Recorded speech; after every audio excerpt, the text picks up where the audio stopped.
Hai guys, siapa di sini yang selalu pinjamannya selalu ditolak walaupun sudah mengisi data dengan benar? Artinya ada yang salah di data teman-teman. Penasaran? Ini aplikasi yang memang sangat cepet banget untuk pengajuannya. Penasaran aplikasinya apa? Sebelumnya jangan lupa di subscribe, like, dan komen dulu channel saya ini, oke?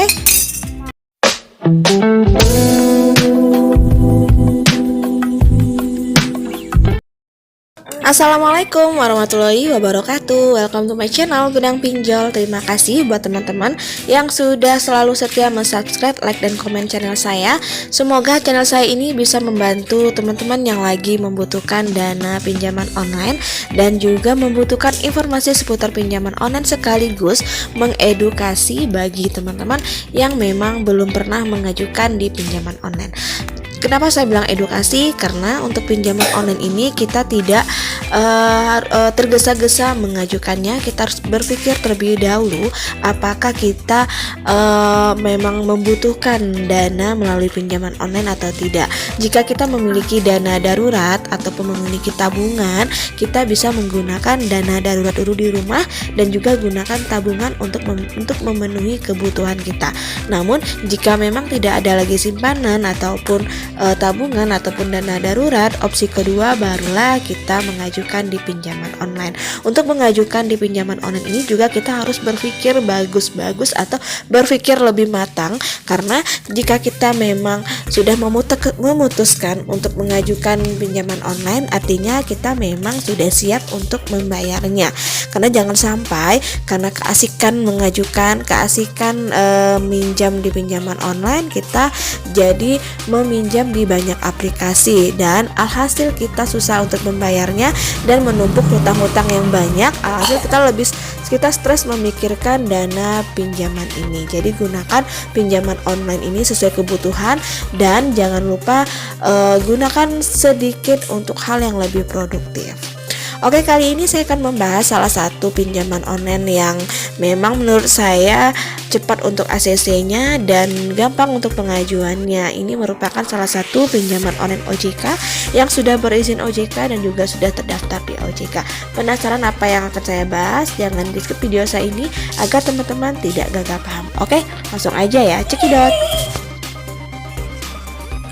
Nah guys, saya akan merekomendasikan salah satu pinjaman online yang sudah terdaftar di OJK, yaitu adalah aplikasi pinjaman online Singa. Jadi untuk Singa ini merupakan pinjaman online yang aman dan terpercaya, dimana untuk persyaratannya sangat mudah dan juga prosesnya juga sangat cepat. Di sini pencairan akan segera ditransfer ke rekening kita jika kita sudah mengisi berupa data diri, data pekerjaan, kontak darurat, dan rekening bank. Jadi nanti semua ini akan diverifikasi. Jika teman-teman disetujui pinjamannya, akan langsung masuk ke rekening kita. Kemudian di sini untuk data pribadi kita juga sudah terjamin keamanannya karena sudah tersertifikasi dengan ISO di mana sejak tahun 2013. Kemudian nanti cara kita pengajuannya, kita cukup menginstal aplikasinya dan juga bisa langsung ajukan pinjaman. Nah untuk di Singa ini mereka memberikan kita limit pinjaman dari 1 juta sampai dengan 8 juta rupiah, dimana dengan tenornya adalah selama 91 hari sampai dengan 1 tahun dengan maksimal APR-nya adalah 15% per tahun. Nah kita lanjut ya, bagaimana cara pengajuan di Singa ini. Nah untuk cara pengajuannya, yang pertama teman-teman harus mendownload terlebih dahulu aplikasi Singa yang ada di Play Store. Kemudian silakan diinstal sampai dengan proses installnya selesai. Nah selanjutnya barulah kita proses pembuatan akun. Di sini untuk proses pembuatan akun kita akan memverifikasi nomor handphone yang akan kita gunakan. Silakan masukkan nomor handphone kita, kemudian silakan klik dapatkan kode verifikasi. Nanti datanya atau kode OTP KTP-nya akan dikirim melalui SMS ke kita. Kemudian setelah itu barulah kita mulai proses pengajuan. Di sini untuk proses pengajuannya kita berkesempatan mendapatkan pinjaman maksimal 4 juta rupiah. Tentunya ada syarat dan ketentuan yang harus kita penuhi. Salah satunya kita harus mengisi data-data yang dibutuhkan oleh Singa. Nah, kemudian untuk data-datanya yang kita harus mengisi berupa data diri. Kemudian di sini untuk data diri ada kita mengupload eKTP yang di tempat yang sudah disediakan. Jadi di sini ada informasinya. Untuk informasi terkait KTP yang diunggah tidak dapat diubah. Jika ingin mengubahnya, kita bisa menghubungi layanan pelanggan dari Singa. Untuk pengisian data di data diri ini berupa ada nama, kemudian ada tanggal lahir, kemudian juga ada nomor KTP, jenis kelamin, kan provinsi, kota, sampai dengan alamat tempat kita tinggal.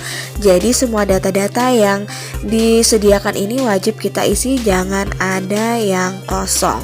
Kemudian di sini ada juga data pekerjaan, di mana untuk data pekerjaan di sini mereka melihat apakah kita memiliki pekerjaan tetap atau tidak, apakah kita memiliki penghasilan tetap atau tidak. Karena dari gaji yang kita terima ini mereka bisa menilai berapa yang cocok limit untuk kita. Jika kita tidak memiliki gaji, artinya kita tidak bisa membayar cicilan dan tidak layak untuk diberi pinjaman di Singa ini. Disinilah mereka melihat atau memverifikasi data kita, berapakah nilai scoring kita, apakah kita bisa pinjamannya bisa disetujui atau tidak. Jadi di sini ada nama perusahaan sampai dengan tanggal gajian kita. Jadi semua data-data ini harus wajib diisi. Jika sudah benar, silakan klik langkah selanjutnya.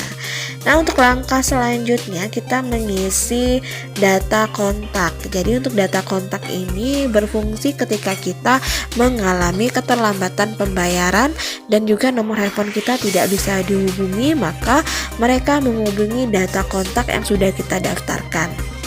Di sini mereka meminta di 3 daftar kontak di mana masing-masing memiliki hubungan dengan kita dan juga nomor handphonenya harus nomor handphone yang valid. Nah, kemudian jika sudah selesai teman-teman mengisi nomor kontak darurat, barulah kita mengisi yang namanya data bank atau data rekening kita. Ini berfungsi untuk ketika pengajuan kita di ACC, maka dana akan langsung masuk ke rekening kita tanpa adanya potongan. Jadi untuk potongan di awalnya kita membayar ketika kita membayar cicilan. Ya, untuk kita penerimaan di awal kita full menerima berapa yang kita ajukan.